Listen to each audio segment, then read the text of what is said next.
तमाम व्यूअर्स को देखने वालों को मेरा आदाब। मेरा नाम फरहान ख़ान है।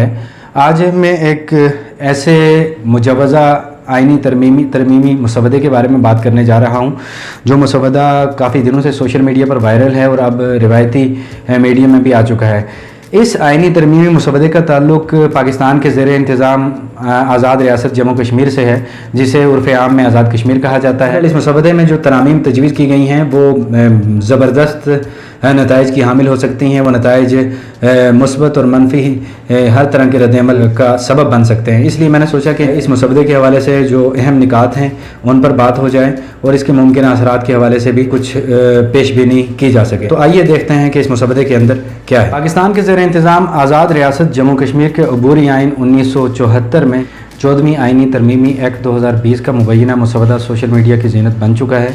10 सफ़हात पर मुश्तमिल इस मसवदे के बारे में अभी तक ये तस्दीक नहीं हो सकी कि ये किसने तैयार किया है। अभी ये सवाल तिश्ना है कि क्या ये इस्लामाबाद हुक्काम की जानिब से तैयार किया गया है या ख़ुद रियासती हुकूमत की काविश है। लेकिन ये मसवदा और इसमें दी गई तजावीज़ अपनी टाइमिंग के एतबार से काफ़ी अहम है।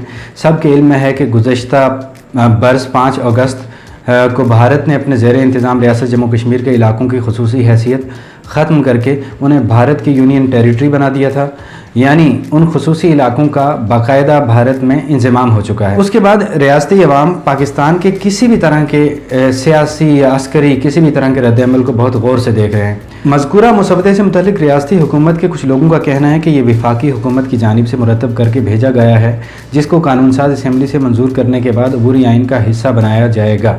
लेकिन जैसा कि मैंने शुरू में कहा कि इस्लामाबाद सरकार की जानिब से अभी इसकी कोई तस्दीक नहीं हो सकी है और ये भी कुछ लोगों की जानिब से कहा जा रहा है कि अभी बहुत सारे मसवदों का तबादला जारी है। अब देखना यह है कि इस 10 सफ़हात पर मबनी मसवदे में कौन कौन सी ऐसी अहम तरामीम तजवीज़ की गई हैं।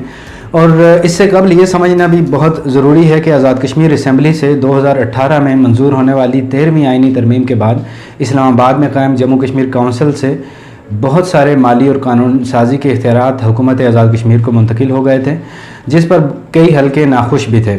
रियासती हुकूमतें वक्फ़ों से माजी में भी ये शिकवा करती रही हैं कि कश्मीर काउंसिल दरअसल आज़ाद कश्मीर कानून साज असम्बली और वहाँ की हुकूमतों के मतवाज़ी एक बॉडी है जिसका तहलील करना ज़रूरी है। आज़ाद कश्मीर के मौजूदा वज़ीर-ए-आज़म फ़ारूक हैदर काउंसिल के इख्तियारात को ख़त्म करने को अपनी कामयाबी करार देते हैं, लेकिन कुछ अरसे से उनकी हुकूमत पर नई तरामीम के लिए काफ़ी दबाव भी है। एक अहम नुकता यह है कि 13वीं आइनी तरामीम जो 2018 में हुई थी, उनके तहत हुकूमत आज़ाद कश्मीर को जो सब्जेक्ट्स मुंतकिल हुए थे, अभी तक आज़ाद हुकूमत ने उनमें से बेशतर पर कानून साजी नहीं की है और इस बारे में अभी तक मुशावरत ही चल रही है। इस नए मसवदे में कई अहम तजावीज़ हैं।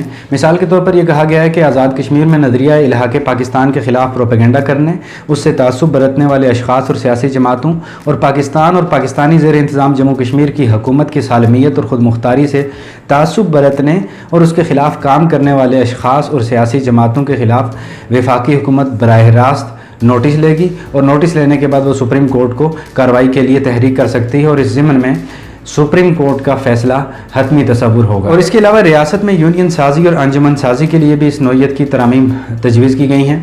सियासी जमातों की फंडिंग के ज़राए का मुहासबा भी तजवीज़ किया गया है। इससे कबल 2018 में होने वाली 13वीं तरमीम में भी नज़रिया इल्हाक़े पाकिस्तान के बरखिलाफ़ सियासी जमात के क़याम पर पाबंदी आयद की गई थी।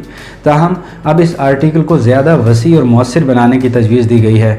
यहाँ यह ख्याल भी रहे कि आज़ाद कश्मीर में कई ऐसी सियासी जमातें भी सरगर्म हैं जो रियासत की मुकम्मल आज़ादी और ख़ुद मुख्तारी का नारा लगाती हैं और उन्हें माजी की एक आइनी तरमीम के ज़रिए रियासत आज़ाद जम्मू कश्मीर में इलेक्शन में हिस्सा लेने की इजाज़त नहीं है। अबूरी आइन में नई मुजवज़ा तरामीम में कानून साज असम्बली की नशिस्तें बढ़ाकर 65 करने की तजवीज़ दी गई है। नई 12 नशिस्तों में से 5 वादी कश्मीर, 5 जम्मू और 2 नशिस्तें लद्दाख के लिए मुख्तस होंगी। ताहम इन नशिस्तों पर इंतखाब का अमल भारतीय ज़ेर इंतज़ाम कश्मीर की भारत से आज़ादी के बाद हो सकेगा। तब तक ये महज एजाज़ी नशिस्तें तस्वुर होंगी। किसी भी किस्म की कानून साजी और सदर, वज़ीर-ए-आज़म, स्पीकर, डिप्टी स्पीकर के इंतखाब के लिए ये 12 नशिस्तें शुमार नहीं की जाएंगी। वाज़ेह है कि ये रिवायत भारतीय ज़ेर इंतज़ाम जम्मू कश्मीर में गुज़श्ता 70 साल से जारी है। वहाँ 24 नशिस्तें पाकिस्तानी ज़ेर इंतज़ाम कश्मीर और गिलगित बल्तिस्तान के इलाकों के लिए मुख्तस हैं, जो हमेशा से खाली रखी जाती हैं। اس طرح پاکستان بھارتی آئینی اور سفارتی چال کا جواب دینے میں تو کامیاب ہو سکتا ہے، لیکن پاکستان ہی کے زیر انتظام متنازع ریاست جموں کشمیر کا ایک حصہ گلگت بلتستان ہے، اس سے متعلق ابھی تک اس مسودے میں کسی قسم کی کوئی وضاحت نہیں کی گئی ہے۔ مجوزہ دستاویز میں آزاد کشمیر سپریم کورٹ اور ہائی کورٹ میں ججز کی تقرریوں کے متعلق جو طریقہ کار ہے اسے تبدیل کرنے کی تجویز بھی دی گئی ہے۔ اب وزیر اعظم کی منظوری کے بعد صدر ریاست ججز کی تقرری کرنے کے مجاز ہوں گے، تاہم ایک کمیشن تشکیل دیا جائے گا جس میں چیف جسٹس صاحبان کے علاوہ عدالت عظمیٰ اور عدالت عالیہ کے سینئر ترین 2 جج بھی ممبران ہوں گے۔ اس کے علاوہ وزیر قانون اور وکلاء کی طرف سے نامزد کردہ نمائندہ بھی کمیشن کا ممبر ہوگا۔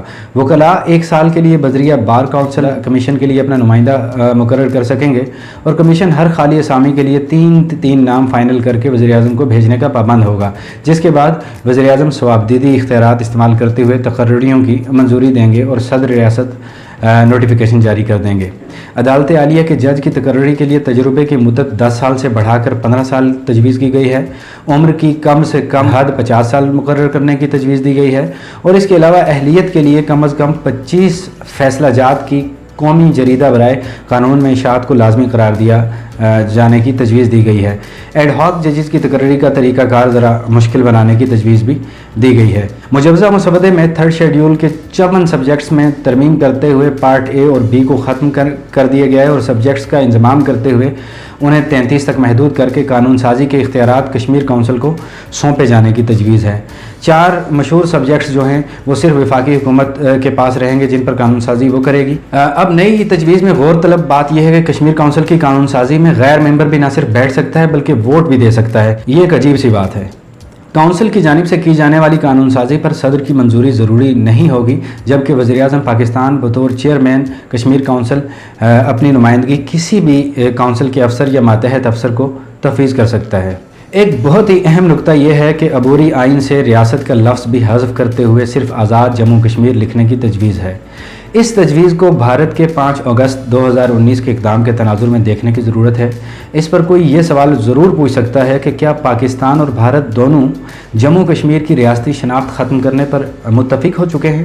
اگر یہ درست ہے تو اس پر عوامی رد عمل آ سکتا ہے، اور وہ کسی بھی طرح کا ہو سکتا ہے۔ اس کے علاوہ اور بھی کئی چھوٹی اور بڑی تبدیلیاں تجویز کی گئی ہیں۔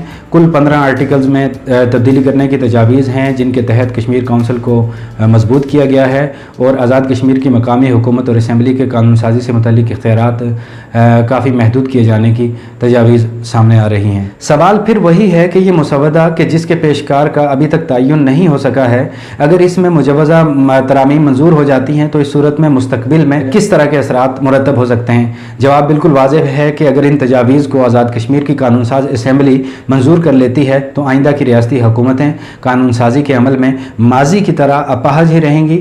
معروف سرکاری موقف سے مختلف سوچنے والی سیاسی جماعتوں کے لیے پہلے کی نسبت زیادہ چیلنجز اور زیادہ مشکلات آئیں گی۔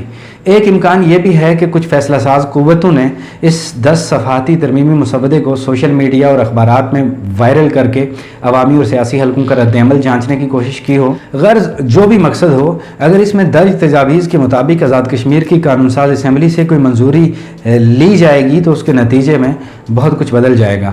ماضی کے روایتی اور اصولی موقف کی جگہ نئی حقیقتیں لے لیں گی، اور آزاد حکومت ریاست جموں کشمیر کے عوام بالکل مختلف صورتحال سے دوچار ہو جائیں گے۔